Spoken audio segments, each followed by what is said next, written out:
খবর এরকম হওয়া দরকার যে কাতার প্রবাসী বাঙালিদের দেখতে গিয়া ইরানের মিসাইল নিহত।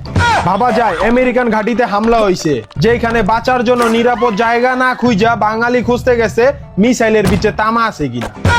লাত্তি খামু মাগের ঘাঁটি ছাড়ুম না, কথা আছে না, এমন হয়েছে অবস্থা। মানে জীবন দইচ্চা মুড়ি খাক, আঙ্গ তামা বেচ্চা মাল খাওয়া লাগবো। প্রবাসীর মাটিতে লোভী বাঙালি সেরা রে, সেরা তোরা। লোভে পাপ পাপে পুষ্কুনি মারা। আরে বাইরে ভাই, একটা মিসাইল ইরান থেকে মারছে, বেহেশতের থেকে আইসা পড়া নাই যে সামনে গিয়া দেখা লাগবো।